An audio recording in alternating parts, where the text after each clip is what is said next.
बिस्मिल्लाहिर्रहमानिर्रहीम, अस्सलाम वालेकुम, welcome back to our channel Inspirant. तो बेसिकली आज की वीडियो में हम डिस्कस करने जा रहे हैं ट्रिग्नोमेट्री के बारे में। तो जैसे आप इसका नाम सुनते हैं तो आपके जहन में इसकी बड़ी दहशत होती है, तो आप डर जाते हैं कि बेसिकली ये तो बहुत मुश्किल चैप्टर है, इसके अंदर बहुत ज़्यादा फार्मूले हैं, आई थिंक सो 45 प्लस फार्मूले हैं, तो इसको हम फार्मूलों को कैसे याद करेंगे। तो बहुत से बच्चे जो है वो इसी की वजह से जो है क्लास 10 में जब ट्रिग्नोमेट्री पढ़ते हैं तो फर्स्ट ईयर सेकंड ईयर में वो जो है वो ट्रिग्नोमेट्री को छोड़ के बायोलॉजी रख लेते हैं। ठीक है, तो ये बहुत आसान है। अब ये मुश्किल क्यों लगती है? तो बेसिकली जो आपको टीचर पढ़ा रहे होते हैं वो आपको फार्मूले रटा लगवा रहे होते हैं। ठीक है, तो इसके डिफरेंट टिप्स एंड ट्रिक्स हैं जिसकी वजह से आपको फार्मूला बगैर याद किए आपके जहन में वैसे ही बैठ जाता है। तो बेसिकली जो ट्रिग्नोमेट्री है उसमें समझने में आप जो है वो सारा का सारा जो है वो कॉन्फिडेंस आपके टीचर का चाहिए होता है। ठीक है, कि आपको टीचर किसे समझा रहा होता है। अगर वो डिफरेंट टिप एंड ट्रिक इस्तेमाल करके समझा रहा हो तो आपको वो चीज़ बहुत इजीली पिक अप हो जाती है। लेकिन वही चीज़ आपको अगर वो रटा लगवा रहे होंगे, यानी अगर आप सोचें 70 to 80 फार्मूले हों, वो चीज़ आप रटा लगाएंगे तो आप एक को याद करेंगे दूसरा भूल जाएगा। लेकिन अगर आप ट्रिक्स के थ्रू याद करेंगे तो आपके जहन में पक्के बैठ जाएंगे और आपको याद करने की जरूरत नहीं पड़ेगी।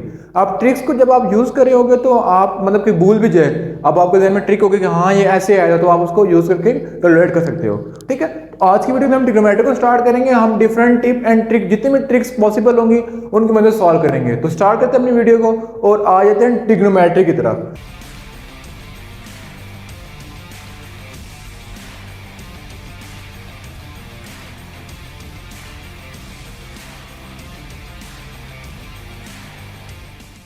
जैसे आपको नाम से शो है ट्रिग्नोमेट्री, तो अगर हम 10th क्लास में बात करें तो इसके 10th क्लास में आई थिंक सो 1-2 चैप्टर हैं। अगर हम फर्स्ट ईयर की बात करें तो उसके अंदर पंजाब बोर्ड वालों के तो तकरीबन 7-8 चैप्टर बनते हैं और फेडरल बोर्ड वालों के तकरीबन अब केपीके बोर्ड का सिलेबस आ गए तो उसके मुताबिक भी 2 से 3 चैप्टर बनते हैं। ठीक है, तो हम कोशिश करेंगे कि हम इसको बिल्कुल बेसिक से कवर करें। ठीक है, ताकि मैट्रिक वाले बच्चों के लिए भी इजीली हो समझने और एफएससी वाले बच्चों को भी समझने में इजी हो।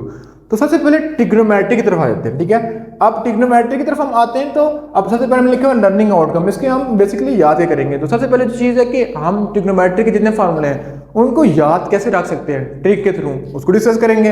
और जैसे हम ट्राइंगल की मिसिंग साइड उनको कैसे फाइंड करेंगे, उनको यूज करेंगे। ठीक है, तो अब आ जाते हैं टॉपिक की तरफ। तो ट्रिग्नोमेट्री, ठीक है, अब ट्रिग्नोमेट्री होती क्या है? ठीक है, तो सबसे पहले हम इसकी डेफिनेशन को डिस्कस कर लेंगे। अब ट्रिग्नोमेट्री का लफ्ज निकला है ट्राइगोनमेट्री। अब इनके मतलब समझ लेते हैं। ठीक है, तो अगर हम ट्राइगोनमेट्री का मतलब समझे, ठीक है, जिसकी फुल फॉर्म बनती है ट्रिग्नोमेट्री, तो ये ट्राई, अब ट्राई का मतलब क्या होता है? 3।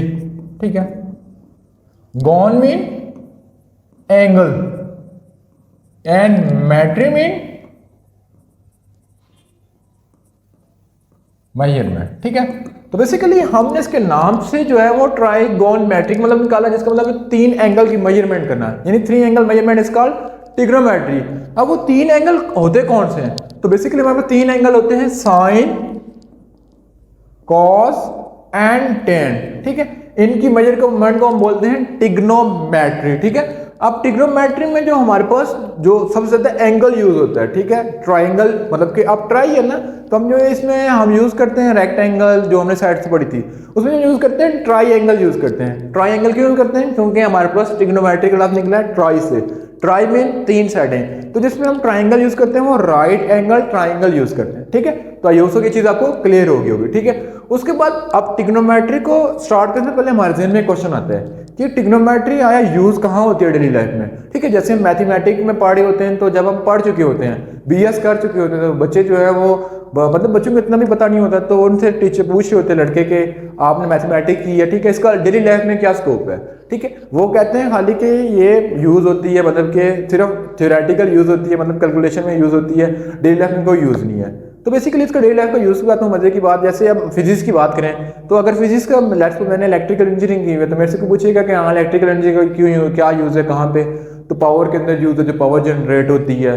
उसके बाद जो इलेक्ट्रॉनिक्स की डिवाइसेस के अंदर फिजिक्स का काम है। ठीक है, तो अब जहन में क्वेश्चन आता है कि मैथमेटिक्स कहाँ यूज हो रही है, इसको पढ़ने का फायदा क्या है? तो जितनी भी चीजें, आया मेडिकल की हूँ, आया फिजिक्स की हूँ, आया केमिकल की हूँ, उनके अंदर जो है मैथमेटिक्स कहीं ना कहीं यूज हो रही होती है। जैसे अगर सिंपल बात करूँ, ठीक है, कि लेट्स सपोज मेरे सामने इफल टावर है, ठीक है, या मेरे पास आगे बुर्ज खलीफा है। अब उसकी मेजरमेंट मैंने करनी है, ठीक है। अब उसकी मेजरमेंट मैंने मतलब कि मैथमेटिक्स के बगैर करनी है, यानी मेरे पास मेजरिंग इंस्ट्रूमेंट नहीं है, स्केल नहीं है, तो उसकी मेजरमेंट मैं कैसे करूंगा? तो उसकी मेजरमेंट के लिए जो हमारे पास कमांड यूज होती है वो ट्रिग्नोमेट्री यूज होती है, कि मैं यहाँ पे खड़ा होकर उसके एंगल को मेजर करूंगा, फिर देखूंगा उसकी लेंथ और विड्थ कितनी होगी, ठीक है। तो अब मैं यहाँ पे खड़ा होऊंगा तो उसकी रिस्पेक्ट से हमारे पास एक राइट एंगल ट्राइंगल बन जाएगा, ठीक है, जिसकी वजह से कैलकुलेशन हम इजीली कर सकते हैं, ठीक है। इसी तरह अगर मैं लेट्स सपोज छत पे खड़ा हूं, मैं किसी चीज को देख रहा हूं, तो ट्रिग्नोमेट्री की रिस्पेक्ट से उसकी कैलकुलेशन हम बहुत इजीली फाइंड कर सकते हैं, ठीक है। तो अगर हम ट्रिग्नोमेट्री के यूज देखें वो कहाँ यूज होता है, तो बेसिकली बिल्डिंग बनाने में, ठीक है, पुल बनाने में यूज होता है। उसके अलावा तो बेसिकली तो कंस्ट्रक्शन में आ गया। अब हम यू देखें कि नेविगेशन में इसका बड़ा काम होता है। नेविगेशन में जीपीएस की ट्रैकिंग, ठीक है, किसी शिप की ट्रैकिंग, ठीक है, उसमें भी हम क्या यूज करते हैं, जो है वो ट्रिग्नोमेट्री की कमांड यूज करके उसकी कैलकुलेशन कर रहे होते हैं। उसके अलावा अगर हम फर्दर चलें तो जो मेडिकल में जो है वो स्कैनिंग, सीटी स्कैनिंग और एमआरआई स्कैनिंग, उसके अंदर भी ट्रिग्नोमेट्री यूज हो रही होती है, ठीक है। बेसिकली अगर एप्लीकेशन में गए तो बहुत लंबी चौड़ी वीडियो हो जाएगी, तो टॉपिक की तरफ बाउंड रहते हैं। और सबसे पहले हमने डिस्कस किया था कि ट्रिग्नोमेट्री होती क्या है। तो ट्रिग्नोमेट्री हमने बता दी कि 3 एंगल की मेजरमेंट को बोलते हैं ट्रिग्नोमेट्री, ठीक है। तो अगर हम बात करें तो ट्रिग्नोमेट्री के टोटल 6 एंगल होते हैं, लेकिन इसी से फर्दर आगे सब्स्टिट्यूट होता है, ठीक है। अब साइन सब्स्टिट्यूट होता है इसका इनवर्स, जिसको बोला जाता है कोसिकेंड। अब कॉस इसका होता है इनवर्स, जिसको बोला जाता है सीकेंड, और टेन का इनवर्स कॉट थीटा। तो बेसिकली अगर आपसे पूछा जाए कि ट्रिग्नोमेट्री का होता है तो उसमें बेसिकली 3 मेन फंक्शन होते हैं, उसी से हम जो है वो 3 और निकाल लेते हैं, ठीक है। साइन का उलट कोसिकेंड, कॉस का उलट सीकेंड एंड टेन का उलट कॉट, ठीक है। तो ये उसकी चीज आपको क्लियर हो रही होगी। उसके बाद फर्दर मूव करते हैं नेक्स्ट पेज की तरफ। नेक्स्ट पेज की तरफ है ट्रिग्नोमेट्री में टिप और ट्रिक नंबर 1 क्या है। तो टिप और ट्रिक नंबर 1 को पहले डिस्कस कर लेते हैं। तो टिप नंबर 1 हम यूज करेंगे कि राइट एंगल ट्राइंगल में जो हम पाइथागोरस थ्योरम लगाते हैं उसमें हम कैसे लगा देते हैं, ठीक है। तो अगर हम राइट एंगल ट्राइंगल की बात करें तो राइट एंगल ट्राइंगल की हमारे पास 3 साइड होती है। इसको बोला जाता है हाइपोटेन्यूज, ठीक है। जो ये साइड होती है हाइपोटेन्यूज के ऑपोजिट होती है, इसको बोला जाता है ऑपोजिट, ठीक है। और जो ये वाली साइड होती है उसको बोला जाता है एडजेसेंट, ठीक है। जो हमारे पास टिप और ट्रिक नंबर 1 है राइट एंगल ट्राइंगल के लिए, ठीक है, जिसकी वजह से हम जो है वो ट्रिग्नोमेट्री के जो 3 फंक्शन है उनका फार्मूला को अंडरस्टैंड करते हैं कि साइन किस इक्वल होता है, कॉस किस इक्वल होता है, टेन किस इक्वल होता है, ठीक है। तो उसके हमारे पास 3 वर्ड आते हैं जिसकी वजह से हम उसको इजीली याद कर सकते हैं। जो पहला हमारा पास वर्ड है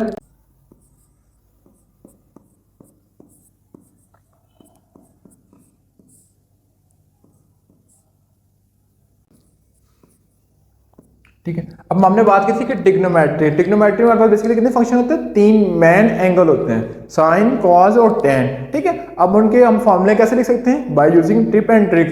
तो उनके फॉर्मूले याद करने के लिए हमें 3 जो है वो मतलब कि टोटल 9 वर्ड हमें याद करने पड़ेंगे। सो कैश टॉ, ठीक है, सो कैश टॉ का ये वर्ड आपने याद कर लिया तो आप बेसिकली इसकी कैलकुलेशन इजी कर लेंगे, ठीक है। जैसे मैंने लिख लिया कि ये हाइपोटेन्यूज है, ये ऑपोजिट साइड है और ये एडजेसेंट साइड है, ठीक है।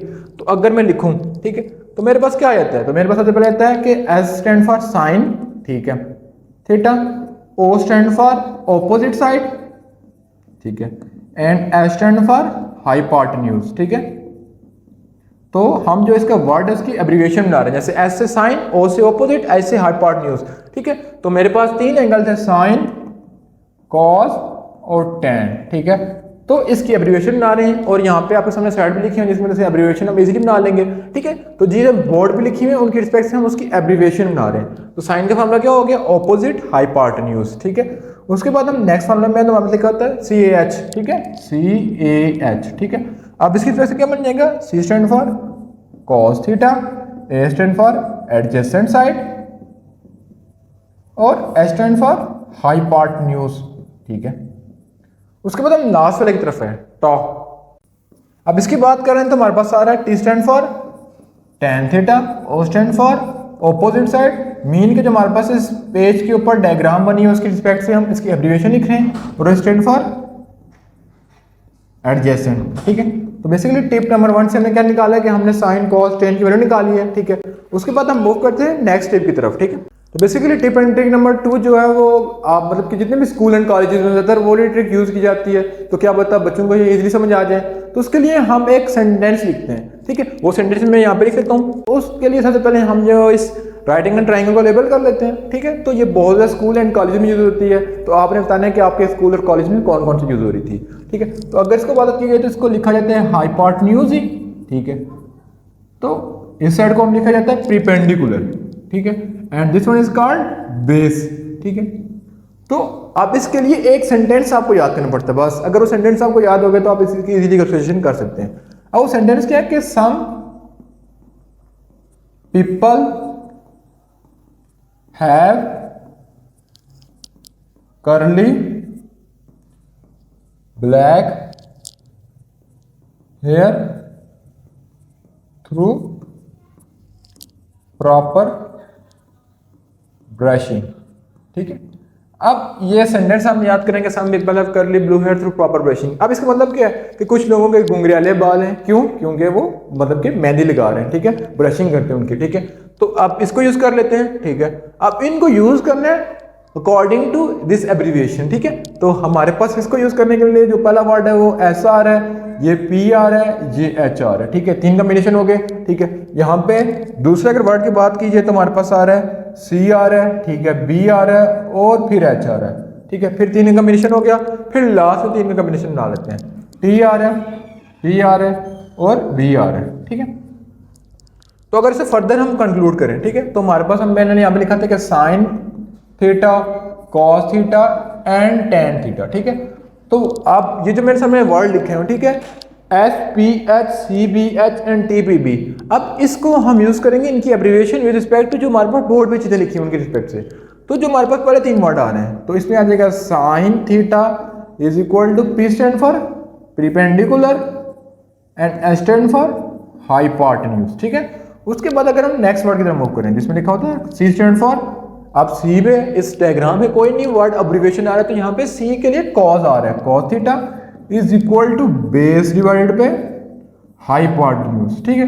उसके बाद थर्ड वर्ड तरफ इसमें लिखा होगा tan theta is equal to perpendicular over base, ठीक है।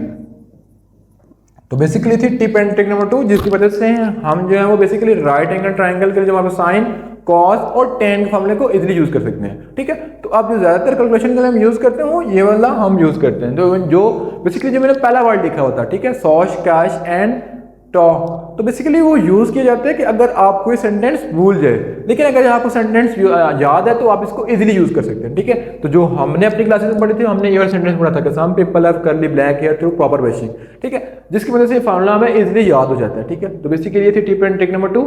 उसके बाद हम मूव करते हैं फर्दर, तो इंशाल्लाह वो बाकी चीजों को हम डिस्कस करेंगे नेक्स्ट वीडियो के अंदर। तो उसका जो नेक्स्ट वीडियो होगी उसका हम पार्ट डिस्क्रिप्शन में दे देंगे, ठीक है। इंशाल्लाह मिलेंगे नेक्स्ट पार्ट में। तो आपसे एक छोटी सी रिक्वेस्ट है कि अगर आपने हमारे चैनल को सब्सक्राइब नहीं किया तो सब्सक्राइब कर दें और साथ बेल आइकन को भी प्रेस कर दें ताकि लेटेस्ट वीडियो आप तक पहुंच सके।